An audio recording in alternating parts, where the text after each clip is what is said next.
Toyota, Toyota, Toyota, Toyota. Mam cię, przybierańcu.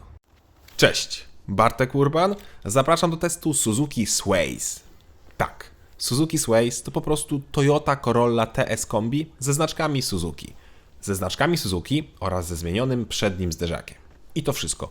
Tu nie ma żadnych innych zmian, zarówno pod względem stylistycznym, jak i mechanicznym. To jest Toyota. Spytacie pewnie po co, więc już Wam odpowiadam. Suzuki potrzebuje aut, które obniżą zużycie dwutlenku węgla dla całego koncernu. A że w gamie Suzuki były same miękkie hybrydy, to postanowiono połączyć siły z chyba największym i najpopularniejszym producentem hybryd na rynku, czyli z koncernem Toyota. Oczywiście, żeby obniżyć zużycie dwutlenku węgla, to trzeba jeszcze te auta sprzedać, ale mam nadzieję, że właśnie w tym teście odpowiem na pytanie, czy w ogóle opłaca się kupić Swaysa. Na pierwszy rzut oka większość z Was pewnie wzięłaby Toyotę, no bo ma renomę niezawodnych aut. Ale jeśli te auta są faktycznie identyczne, to tutaj najważniejsza będzie cena. Pozwolicie jednak, że o cenie będzie na koniec, ale dla niecierpliwych dam teraz znacznik w prawym górnym rogu, gdzie trzeba przewinąć, żeby dowiedzieć się o cenie i opłacalności Swaysa względem Corolli. A resztę zapraszam na opis wyglądu. Tak jak mówiłem, Sways ma jedynie zmienione znaczki i przedni zderzak i to wszystko. Co ciekawe, moim zdaniem ten przedni zderzak jest delikatnie ładniejszy niż w Corolli i jest jakiś taki bardziej agresywny. Aha, i jest jeszcze jedna różnica, jaką są podobno tylne lampy, które w Swaysie są z Corolli, ale z rynku japońskiego. Taką informację otrzymałem od jednego z widzów, za co bardzo dziękuję. Dodatkowo w podstawie przednie światła nie są w pełni LEDowe, ale w wyższym wyposażeniu Sways ma już B-LEDy. Szkoda też, że Sways występuje tylko w wersji kombi, bo przecież Corolla jest też w odmianach sedan oraz hatchback. Ale póki co nic nie wskazuje na to, żeby Sways też występował w innych wersjach nadwoziowych. No a skoro mamy kombi, to pora zajrzeć do bagażnika. Ten jest ogromny i ma aż 596 litrów. Kufer ma drugie dno, które możemy minimalnie niżej zamontować, a pod spodem jest jeszcze wielka dziura na koło zapasowe, zestaw naprawczy albo po prostu na nasze bagaże. Z poziomu bagażnika można też położyć tylną kanapę i uzyskać 1606 litrów przestrzeni. Naprawdę sporo. W kufrze znalazłem też 2 haczyki na zakupy oraz boczne małe przegródki. Wskakujemy na tył. Ja przy wzroście 186 cm mam nieco miejsca na nogi i dosłownie 2-3 cm na głowę, ale się mieszczę. Co prawda siedziska są dość krótkie, ale na brak miejsca nie możemy narzekać. Mamy też podłokietnik z 2 miejscami na poje, oddzielne nawiewy i niestety brak złącz. Mamy też tylko jeden gazetownik i super twarde plastiki z tyłu.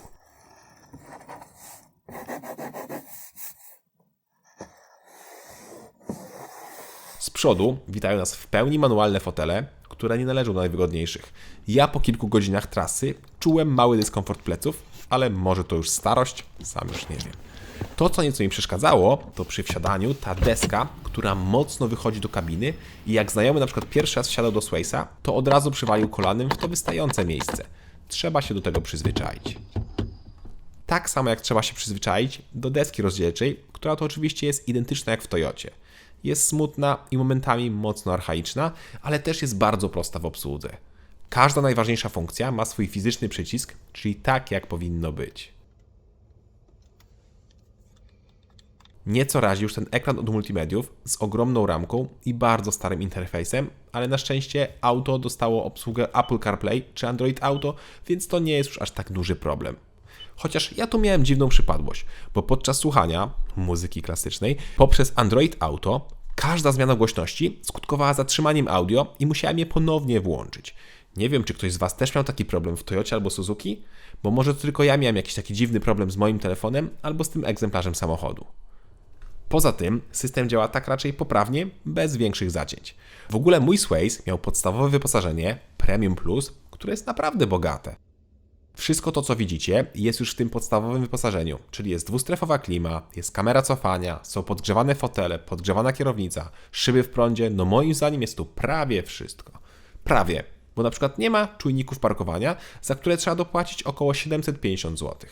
Szczerze, to wolałbym te czujniki zamiast tej kamery cofania, która ma dość słabą jakość. Słabą jakość mają też plastiki, które momentami są bardzo twarde. Posłuchajcie sami.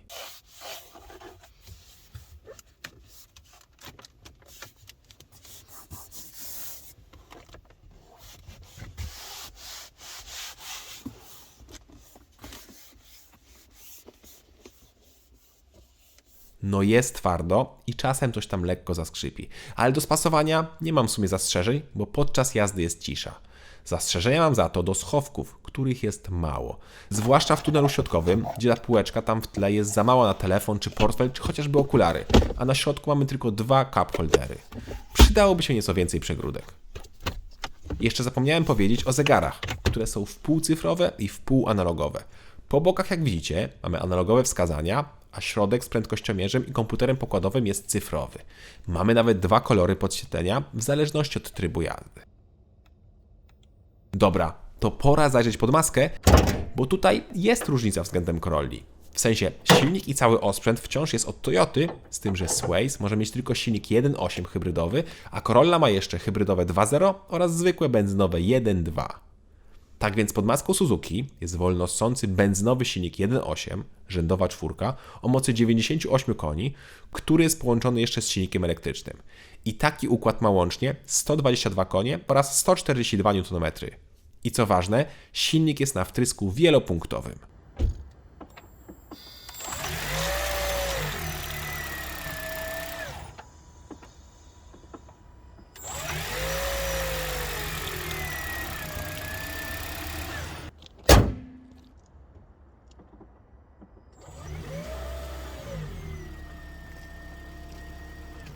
Jak słyszeliście, silnik co jakiś czas się gasi, bo jak tylko akumulator się trochę doładuje, to przełącza się na zasilanie z akumulatorów. W kabinie możemy nawet włączyć widok z przepływem energii, która pokazuje, czy zasila nas w danym momencie prąd, czy benzyna. Samo przejście pomiędzy jednym a drugim silnikiem jest w pełni transparentne i nie czujemy absolutnie żadnego szarpnięcia czy zaniku mocy. Jedynie usłyszymy pracę silnika spalinowego, która czasem na postoju jest nieco głośniejsza, bo w tym czasie na przykład lekko doładowujemy akumulator. Zazwyczaj występuje taka sytuacja, jak auto dłużej postało i jest po prostu zimne. Ale sama hybryda działa naprawdę świetnie. Poważnie świetnie, ale też ma 2 minusy. Po pierwsze, brak osiągów, a po drugie, wycie podczas przyspieszania. Najpierw pora na osiągi.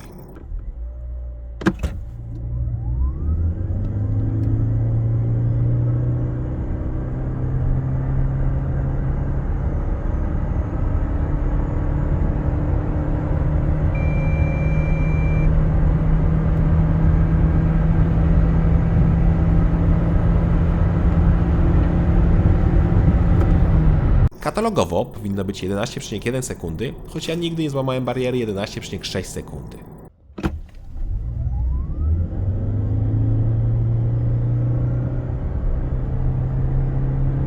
Chociaż tak naprawdę start będzie wyglądał tak, czyli pełen but z miejsca, bez jakiegoś tam podtrzymywania hamulcem. Wtedy wynik to 12,1 sekundy. No jest wolno i jest głośno, bo jak słyszeliście, auto trzyma ciągle te same obroty. Podobnie jest przy przyspieszaniu w trasie i próbach elastyczności.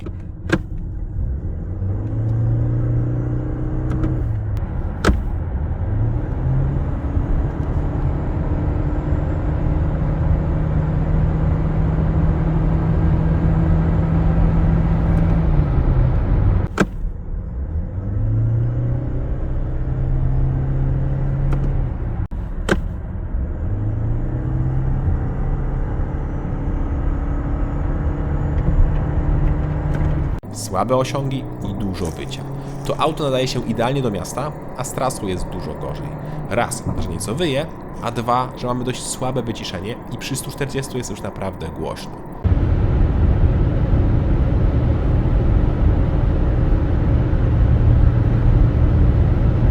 Zresztą, słabe wyciszenie to chyba wina słabego wygłuszenia, bo na przykład posłuchajcie, jaki pusty dźwięk wydają drzwi.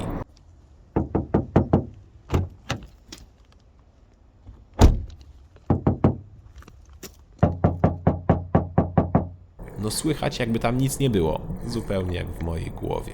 Ale Sways czy Corolla z tym silnikiem nie zostały stworzone do bicia rekordów prędkości czy rekordów przyspieszenia. Te auta zostały stworzone do bicia rekordów, ale spalania. I tutaj potwierdzam, są rewelacyjne.